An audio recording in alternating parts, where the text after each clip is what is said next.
Hello and welcome to our report card for the IQ Ruby. If you haven't seen one of these before, basically what I do is go back and revisit a ball that's been out for a few months to check in, see how popular it's been, see if I got it right in the review, and report on how much we've used it and what it's best at. Also, since it is a report card, I will actually be giving out grades, or a rating rather, using the new Kool-Aid meter. The staffers always robe up and pass the cups out for every new release, but are they still drinking it a few months down the road? Before we get started, big shout out and thanks as always to Royal Crest Lanes. They're a big part of bringing these videos to you. All it takes is a text and we have everything we need. Also, my code ROSEDOLL10 will get you 10% off your order at checkout at CoolWick, and if you check the description, you'll find a bunch of helpful links and information, including our personal specs, a discount code for custom ball cups and spinners through Scarred Prints, even a discount code for a new affiliation with Free Spirits, which features non-alcoholic replacements for things like whiskey, tequila, and gin, for those looking or needing to cut back on and or quit drinking, and finally a link to buy an IQ Ruby at Bowler's Mart. I do receive a 5% commission on all sales through the link. We're on the Kegel Chromium lane condition as usual. It's a challenge pattern at just under a 7-to-1 ratio, 42 feet long, 25.5 mils, heavy side of medium for both volume and length, not as easy as a house shot, but not as punishing as a sport pattern. The IQ Ruby is easy math on paper. It's a remake of the IQ Emerald, which was a remake of the IQ 30, which was a remake of the IQ Tour Pearl, or the Gold Ball as it's been dubbed, Storm's flagship or benchmark cover formula in R2S Pearl, over the famed centripetal C3 core that comes in at a 249 RG and an 029 differential in 15 pounds. This one feels a little amped up though. I've heard it said a few places that Storm updated the cover strength a little to keep up with the times, and it definitely feels like that. While Angel loved the Emerald and really all things IQ, it's the one single IQ that I didn't get along with. I had two of them righty, two of them lefty. They all wanted to roll strong and early like an IQ, but it either hooked at 30 feet or labored and was lazy. The Ruby rolls like an IQ, but I can feel more traction, and it's definitely the sharpest IQ I've thrown.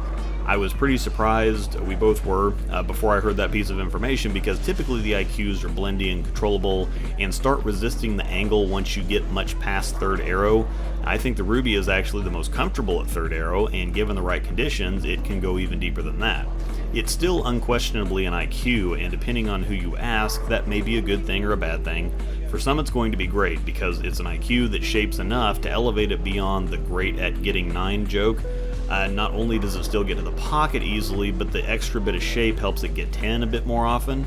However, the standard IQ type look is perfect for the crowd that loves it, and a little more shape might mess with the balance for them. It's such a slight and precise adjustment though that I think it elevates it for one crowd without messing with the balance for the other. React-A-Gloss gonna React-A-Gloss, so we took them to 1000 grit with Jayhawk Bowling Supply's Diamond Dust pads on a resurfacing machine, then finished Angels with React-A-Scuff to get it to a 3000-ish grit sheen, while I lightly polished mine with Storm Step 2 compound. It's typical IQ type reaction for Angel, just with a bit more oomph. If you check out the review, we compared it to the Emerald, and this one is definitely more dynamic. It's still obviously an IQ. The shape that core creates is unmistakable, the round, rolly, controllable, and continuous reaction that keeps on keeping on. Usually IQs aren't enough for the fresh on this pattern, even with a bit of surface, but this one has no trouble with the volume or the length. Remember, most house shot patterns are in the 40-foot range at about 20 mils.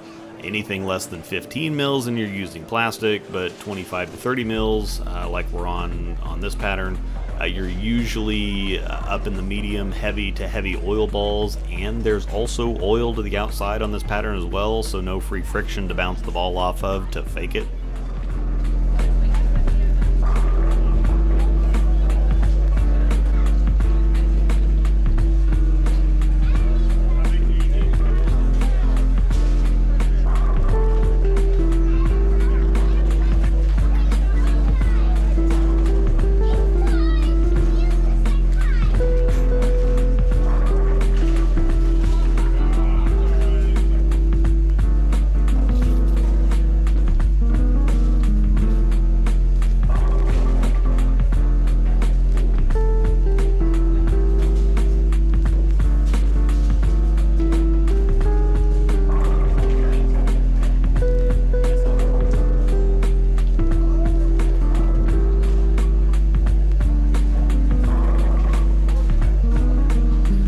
IQs are a lefty staple, but as I've gotten better, they haven't been strong enough most of the time.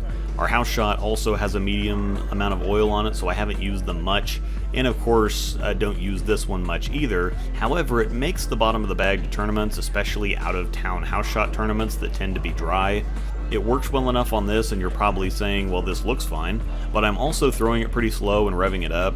A part of reviewing something is figuring out what it's best at or figuring out where it fits, and I'm not just going to go full speed and keep throwing the ball out the window to make it look bad when it's obviously not.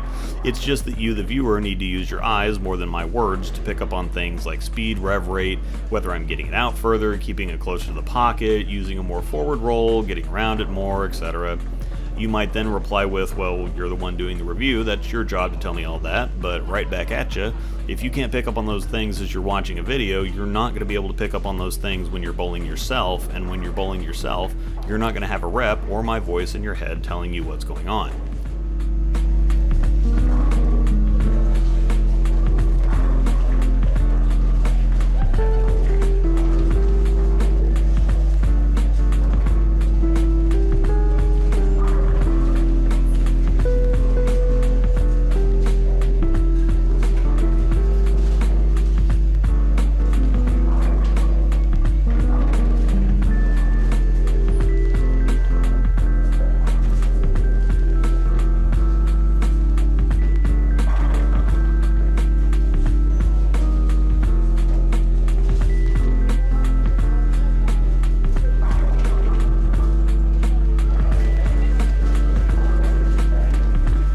It's an 8.